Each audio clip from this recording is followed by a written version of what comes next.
बच्चों, good evening. Combo classes में आपका बहुत बहुत स्वागत है। आज की क्लास में हम लोग पढ़ने वाले हैं डायमेंशनल फार्मूला या डायमेंशनल एनालिसिस कह सकते हैं। डायमेंशनल एनालिसिस का ये लेक्चर नंबर हमारा 5 है, जो कि न्यूमेरिकल सेक्शन से है। इस वीडियो लेक्चर में हम न्यूमेरिकल्स पढ़ेंगे, हम कुछ क्वेश्चंस पढ़ेंगे जो हमारे बोर्ड लेवल में भी आते हैं, बोर्ड एग्जाम में भी आते हैं, साथ ही साथ नीट में भी आ सकता है, जेई में भी आ सकता है, या फिर और भी अदर कॉम्पिटिटिव एग्जाम में इस तरह के क्वेश्चंस को पूछे जाते हैं। यानी कि हम लोग इस वीडियो लेक्चर में टोटली न्यूमेरिकल सेक्शन की बात करेंगे, न्यूमेरिकल्स को पढ़ेंगे, साथ ही साथ हम उनका सॉल्यूशन देखेंगे और एकदम इजी तरीके से देखेंगे और एकदम आसानी तरीके से करते हुए जाएंगे। मिनटों नहीं लगेगा, एकदम कॉन्सेप्ट को समझते हुए इसको सॉल्व करेंगे, है ना। चलिए देखते हैं क्वेश्चन। हमने ऑलरेडी 3-4 क्वेश्चन हमने लिख रखा है बोर्ड पर। फर्स्ट क्वेश्चन में कह रहा find out the units and dimension. हमें क्या फाइंड करना है, तो लिख लेते हैं कि यूनिट फाइंड करना। और फर्स्ट क्वेश्चन में क्या फाइंड करना है, दे दिया है कि यूनिट इसका क्या होगा और डायमेंशन भी हम लोगों को फाइंड आउट करना। अब किसका किसका फाइंड करना है, आगे बढ़ते हैं। क्या कह रहा है, आप कांस्टेंट ए एंड बी, इस इक्वेशन में दो कांस्टेंट ए और बी आए हुए हैं, इन्हीं कांस्टेंट ए और बी का हमें डायमेंशन फाइंड आउट करके बताना है। फिर क्या कह रहा है, इन द वांडर वाल गैस इक्वेशन। अब समझिए, ये जो गैस का इक्वेशन दिया गया है, एक इक्वेशन होता है हमारा PV equal to N R T या म्यू आर टी, आप लोगों ने पढ़ा होगा। ये जो है परफेक्टली सही नहीं है, ये जो है परफेक्टली सही नहीं है। इसको जो है वांडर वाल ने परफेक्टली सही नहीं बताया और इन्हीं में क्या किया, प्रेशर में a/v² का टर्म और वॉल्यूम में -b का टर्म इंक्लूड कर दिया। तब जाकर के उन्होंने कहा कि ये गैस इक्वेशन जो है परफेक्टली, अब परफेक्टली तो नहीं बट कहा कुछ हद तक सही है ना। तो उसी वांडर वाल गैस इक्वेशन से हम लोगों को जो कांस्टेंट ए और बी है उनका डायमेंशन निकाल करके बताना है। तो सॉल्व करना स्टार्ट करते हैं। इक्वेशन हमारे पास क्या है, p + a/v² और v - b = rt। अब समझते हैं, यहाँ पे ये दोनों फिजिकल क्वांटिटी, ये जो है प्रेशर का फार्मूला है, क्या है, प्रेशर का फार्मूला है, और ये जो है a/v² कोई अननोन क्वांटिटी है, कोई भी हो सकता है a/v², जहां v जो है v² जो है वॉल्यूम है, v को वॉल्यूम कहते हैं। यहाँ b जो है एक अनदर कांस्टेंट है, ये क्या है, ये भी कांस्टेंट है और ये भी क्या है, कांस्टेंट ही था। इन्हीं दोनों का हमें क्या करना है, डायमेंशन निकालना है और साथ ही साथ हम लोगों को यूनिट भी बताना है ना। अब समझते हैं, ये दोनों टर्म तभी ऐड होंगे, ये दोनों टर्म को क्या एक ब्रैकेट में लिखा गया है, इसका मतलब कि प्रेशर में a/v² ऐड होगा।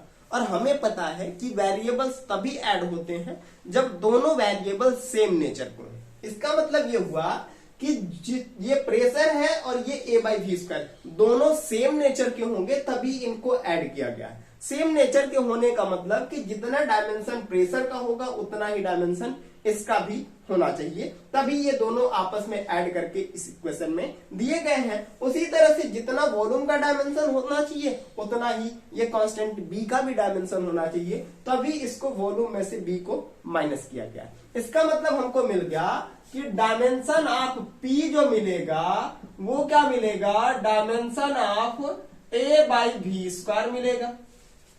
क्लियर है, इतनी बात तो आपको भी समझ में आ रही है। अब समझते हैं, यहां डायमेंशन ऑफ p जब हम लिखेंगे, डायमेंशन ऑफ p जब हम लिखेंगे, या फिर ऐसे भी कर सकते हैं, v² डायमेंशन ऑफ कितना, p × v² equal to dimension of a लिख सकते हैं।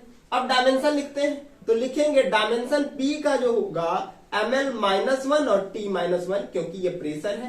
अब समझिए, वॉल्यूम का जो यूनिट डायमेंशन होगा, एक बार वॉल्यूम होता तो LQ हो जाता और दो बार है तो स्क्वायर लगा देते हैं, और इधर a बेचारा तो ये कांस्टेंट है तो इसको डायमेंशन a ही लिख देते हैं। अब समझते हैं, यहां क्या हो जाएगा, ml-1 t-2 और यहां से कितना हो जाएगा, L6 हो गया, इक्वल टू कितना, डायमेंशन ऑफ a हो गया। ठीक है, अब समझिए, यहां पे देखें m, यहां देखिए, यहां 6 है, ये -1 तो कितना हो जाएगा, L⁵ हो गया, और यहां t-2 उसी तरह से बचा रह गया। ये किसका हो गया, डायमेंशन ऑफ कांस्टेंट a का हो गया, है ना। डायमेंशन लिख लिया, यूनिट ऑफ ए लिखते हैं, यूनिट ऑफ कांस्टेंट ए लिखते हैं। तो ए का कितना होगा, मास का कितना होता है, केजी होता है, मास का कितना केजी, और यहां कितना मीटर के पावर 5, एल मतलब मीटर होता है इसका यूनिट, और बाई कितना सेकेंड स्क्वायर। ये क्या हो गया, डायमेंशन ऑफ किसका हो गया, यूनिट ऑफ किसका हो गया, ए का हो गया। बात क्लियर है, फिर समझते हैं। इसी तरह से ये दूसरा टर्म मिला है कि डायमेंशन ऑफ v जितना होगा उतना ही डायमेंशन ऑफ b भी होना चाहिए। तो b का डायमेंशन लिखते हैं तो इक्वल टू कितना, L3 हो जाएगा, है ना। ये हो गया डायमेंशन ऑफ b। अगर इसके यूनिट ऑफ b लिखना हम चाहते हैं तो कितना हो गया, यूनिट ऑफ b कितना हो जाएगा, मीटर क्यूब हो जाएगा। इस तरह से हम वैन डर वाल गैस इक्वेशन के दोनों ही कांस्टेंट a और b का इसी टेक्निक को अप्लाई करके, इसी मेथड को यूज करके a और b दोनों का जो है डायमेंशन के साथ साथ हम यूनिट भी लिख सकते हैं। ये बात आपको अच्छी तरह से क्लियर हो गई होगी। उम्मीद करता हूं कि आपको ये समझ में आया होगा, है ना। फिर देखते हैं, यहां इसका स्क्रीनशॉट आप ले लीजिए, इसका क्वेश्चन का भी आप ले लीजिएगा, सॉल्यूशन का भी आप स्क्रीनशॉट ले लीजिए। फिर हम सेकेंड क्वेश्चन को सॉल्व करते हैं, है ना। सेकेंड क्वेश्चन की बात करें तो सेकेंड इक्वेशन को सॉल्व करने के लिए सेकेंड क्वेश्चन को देखेंगे। पहले हम इसको इरेज करते हैं, तभी जाके हमारा बोर्ड थोड़ा सा खाली होगा, तो हम अगले क्वेश्चन को उस पर सॉल्व कर पाएंगे। ठीक है, अब देखिए ध्यान से समझिएगा। सेकेंड क्वेश्चन में थोड़ा सा कॉन्सेप्चुअल है, लेकिन थोड़ा सा अलग भी है और थोड़ा सा सेम भी है। यहां पे हम सॉल्यूशन नंबर अब 2 को देखने वाले हैं। सॉल्यूशन नंबर 2 में हमको क्या करना होगा, एक दिया हुआ है पोजीशन का इक्वेशन। क्या दिया है, पोजीशन का एक हमारे पास एक इक्वेशन दिया हुआ है, और वो इक्वेशन हमारे पास दिया है x equal to A plus B T square, है ना। सेकेंड क्वेश्चन में क्या कह रहा है, the position x of a particle depends upon time t। किस पे डिपेंड कर रहा है, किसी पार्टिकल की पोजीशन जो है टाइम पर डिपेंड कर रहा है। किस तरह से, according to the given equation. इसी इक्वेशन के अनुसार क्या कर रहा है, उसकी पोजीशन डिपेंड कर रहा है। ठीक है, फिर कह रहा है what are the physical quantities denoted. अच्छा, फिर कह रहा है the dimension of A and B. A और बी का हमको डायमेंशन फाइंड आउट करना है। दूसरी चीज क्या करना है कि हमें करना है क्वांटिटीज डिनोटेड बाय देम। और ये जो ए और बी है ये किस क्वांटिटी को, किस फिजिकल क्वांटिटी को बता रहे हैं, इसको भी हमें फाइंड आउट करके बताना। सॉल्व करना स्टार्ट करते हैं। इक्वेशन हमारे पास दिया है x इक्वल टू कितना, 80 प्लस कितना, कहां है, 80 प्लस बी टी स्क्वायर कितना है, 80 प्लस बी टी स्क्वायर। यही इक्वेशन है। इस a का और इस b का हमें डायमेंशन फाइंड करना है। साथ ही साथ बताना है कि a और b जो है किस क्वांटिटी को डिनोट कर रहे हैं। ठीक है, अब समझिए यहां पर ये क्या है, पोजीशन मतलब क्या है, डिस्टेंस होगा या डिस्प्लेसमेंट होगा। ठीक है, अब डिस्टेंस को अगर देखें तो ये 80 और प्लस बी टी स्क्वायर लिखा गया। इसका मतलब ये है कि 80 और बी टी स्क्वायर तभी ऐड होंगे जब इन दोनों का डायमेंशन आपस में सेम रहा होगा। दूसरी बात क्या है कि x ये डिस्टेंस के इक्वल मिल रहा है, यानी इन दोनों को ऐड करने के बाद इनका जो डायमेंशन आ रहा है वो किसके इक्वल आ रहा है, डिस्टेंस के इक्वल आ रहा है। इसका मतलब ये कह रहा है क्वेश्चन में कि जितना डायमेंशन x का होगा उतना ही डायमेंशन 80 का होगा। तो यहां से क्या मिल जाएगा, dimension of a equal to dimension of x by T. यहां से हमने क्या किया, टी को इसके डिवाइड में भेज दिया, एक क्वेश्चन एक दो लाइन हमने गायब कर दिया। तो डायमेंशन ऑफ a को हम लिख देंगे a, और डायमेंशन ऑफ x क्या होता है, l होता है, और t क्या होता है, कैपिटल T होता है। तो यहां से डायमेंशन ऑफ a जो मिल गया हम लोगों को, कितना मिल गया, LT माइनस 1, कल T माइनस 1, कल T मिल गया, कल T मार रहा है ना। इसका मतलब ये हुआ, और ये जो डायमेंशन होता है बेचारा वेलोसिटी का होता है या फिर स्पीड का होता है ना। तो a जो है, a किस फिजिकल क्वांटिटी को डिनोट कर रहा है, वेलोसिटी को डिनोट कर रहा है।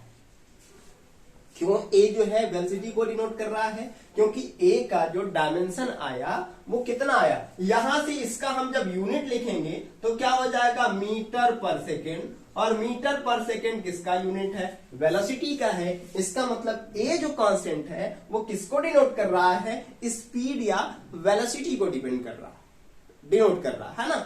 उसी तरह से हम दूसरी बात देखें, क्या दे रहा है कि जितना एक्स का डायमेंशन उतना ही बीटी स्क्वायर का डायमेंशन। तो कितना हुआ, डायमेंशन ऑफ बी है ना, डायरेक्ट बी, तो क्या हो जाएगा, equal to dimension of X by कितना टी स्क्वायर। अब देखिए डायमेंशन ऑफ बी को उसी तरह से छोड़ देते हैं, डायमेंशन ऑफ एक्स कितना हो जाएगा, एल हो जाएगा, और टी का डायमेंशन कितना, टी पावर 2 हो जाएगा। बात क्लियर है? फिर समझते हैं। तो डायमेंशन ऑफ बी हमारा कितना आ गया हमारा एल टी माइनस 2, कितना आ गया, कल टी माइनस 2। तो इसका यूनिट अगर देखें तो कितना हो गया, मीटर पर सेकेंड स्क्वायर, और ये किसका यूनिट है, बेचारा एक्सेलरेशन का। यानी बी जो क्वांटिटी है वो किसको डिनोट कर रही है, एक्सेलरेशन को डिनोट कर रहा है ना। एक चीज और समझिए, ध्यान दीजिए, यहां से हमारे पास इक्वेशन होता है s equal to U T plus half A T square. इस इक्वेशन से ठीक ये उल्टा है। उल्टा का मतलब ये हुआ, यही सेम है लेकिन इतना तक ही हमको सॉल्व करके छोड़ देना, इससे हम इसको सॉल्व कर सकते हैं, है ना। सेकेंड इक्वेशन ऑफ मोशन हमारा यही होता है। यहां पर देख रहे हैं ए आया है जो कि यहां पे है, यहां पर कितना है, बी आया है। 1/2 क्या, डायमेंशनल मेथड से हम किसी कांस्टेंट को एनालाइज कर नहीं पाते हैं, इसलिए 1/2 के जगह पे क्या आया है, वहां पे बी आया है। मतलब इसी इक्वेशन की तरह ये जो गिवन इक्वेशन है वो भी दिया हुआ है। इस वजह से हम लोग यहाँ क्या कहते हैं, ये तो स्पीड ही ना होता है या वेलोसिटी होता है, और ये क्या होता है, ये तो बेचारा एक्सेलरेशन होता ही है, जैसा कि हम लोग यूनिफॉर्म मोशन में पढ़े हुए, यूनिफॉर्म मोशन की इक्वेशन में जानते हैं। बट इससे इस क्वेश्चन का बहुत ज्यादा रिलेशन नहीं है, आप इसमें कंफ्यूज मत होइएगा, आप इतना तक ही न्यूमेरिकल सॉल्व करके एग्जाम में छोड़ दीजिएगा, ठीक है। अब देखते हैं थर्ड नंबर, देखते हैं क्वेश्चन को। थर्ड नंबर भी बड़ा मजेदार है और बहुत ही आसानी से, बहुत ही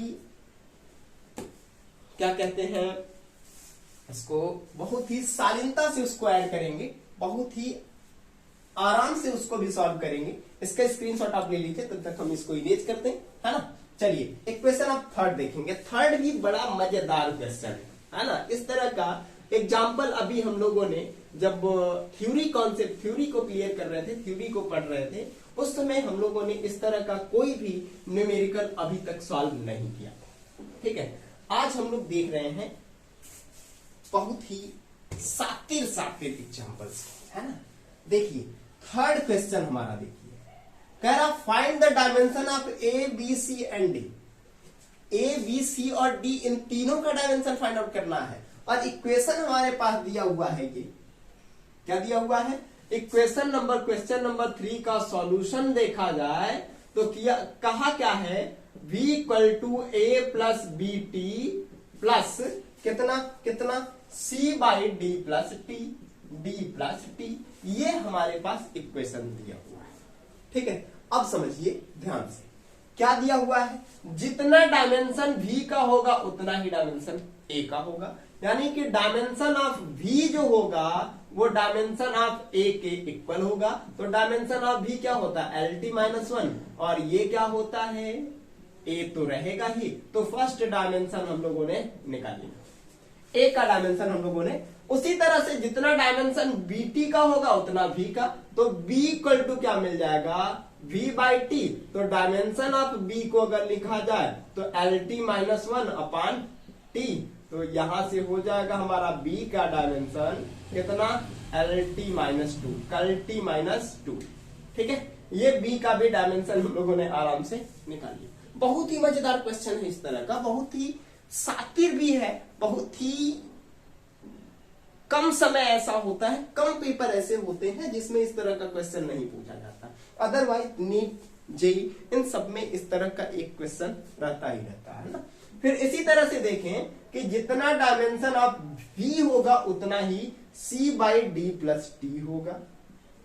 अब देखिए VD plus VT equal to कितना, C हो गया, क्रॉस मल्टीप्लाई से। अब देखिए जितना डायमेंशन इसका होगा उतना ही डायमेंशन इसका भी होना चाहिए। यानी कि क्या हो गया, हम लोगों का बड़ा गेम खेल गया ये बेचारा।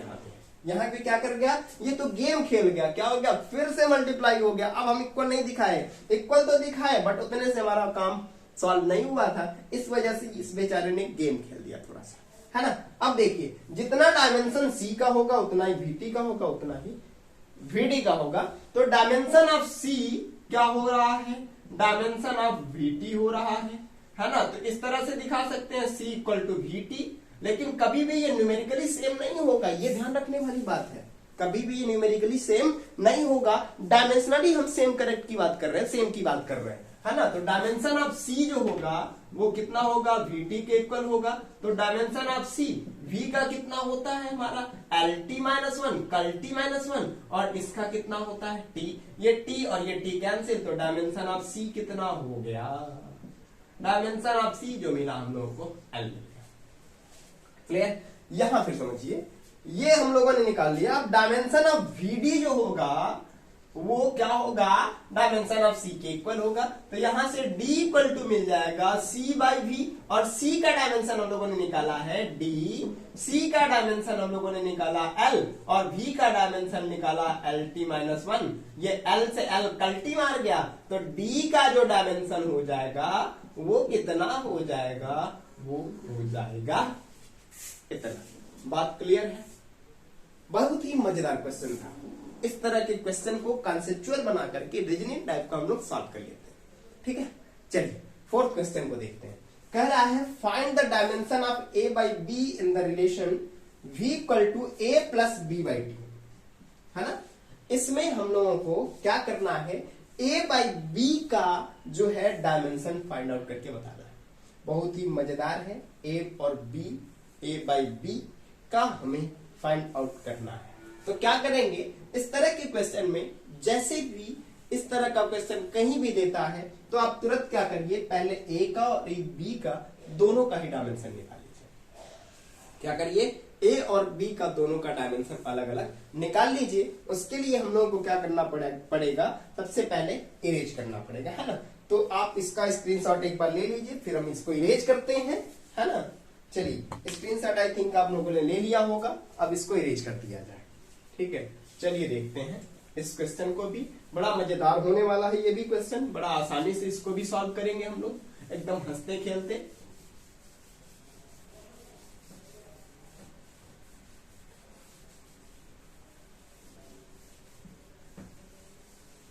चलिए देखते हैं, इस क्वेश्चन को भी देख लिया जाए। क्या कह रहा है, एक इक्वेशन दिया है V equal to A plus BT। Question number क्या है, 4 है, और इसमें हम सॉल्यूशन नंबर 4 को कर रहे हैं।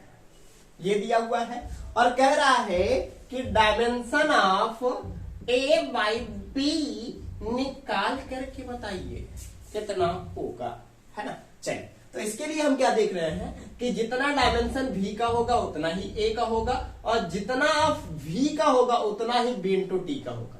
यानी A का जो डायमेंशन हमको मिल गया वो कितना, LT माइनस 1 मिल गया, है ना, इक्वेशन नंबर फर्स्ट। अब उसी तरह से V इक्वल टू क्या मिलेगा, BT, तो B इक्वल टू क्या मिल जाएगा, V बाई T। तो डायमेंशन ऑफ B जो मिल गया वो कितना, V का हो गया LT माइनस 1, कल्टी माइनस 1, और इसका हो गया T। नीचे से ऊपर गया तो डायमेंशन ऑफ B हो गया कितना, LT माइनस 2। ठीक है, अब देखिए डायमेंशन ऑफ A और बाई डायमेंशन ऑफ B को हम लोग निकालते हैं। ठीक है, dimension of A equal to dimension by A by B को हम लोग निकाल करके देखते हैं। तो डायमेंशन ऑफ A हम लोगों ने यहां निकाला है कितना, LT माइनस 1 निकाला है, और इसका कितना निकाला है, LT माइनस 2 निकाला है। तो L से L यहां कैंसिल, और यहां से dimension of A by B जो मिलेगा वो कितना मिल जाएगा, T मिल जाएगा। यहाँ से -2 ऊपर गया +2 हो गया, और 2 में से 1 माइनस हो गया तो कितना हो गया, e⁻1 हो गया। ये मिल गया हम लोगों को डायमेंशन ऑफ a/b। क्लियर है? आई थिंक कि आपको वीडियो अच्छा लगा होगा, समझ में आया होगा, और साथ ही साथ आप इस तरह के क्वेश्चन को आप बोर्ड एग्जाम में या फिर जेईई लेवल में या आईटी में या फिर नीट में आप आसानी से सॉल्व कर सकते हैं। वीडियो अगर अच्छा लगा हो तो लाइक करिए, शेयर करिए, और अगर हमारे चैनल पर नए हो तो सब्सक्राइब करना मत भूलिए, साथ ही साथ बेल आइकन भी दबा दीजिए, जिससे आपको हमारा सारा का सारा वीडियो जैसे ही अपलोड हो उस तरह से मिल जाए और आप उसको देख सकें। मिलते हैं जल्दी ही नेक्स्ट वीडियो में। धन्यवाद।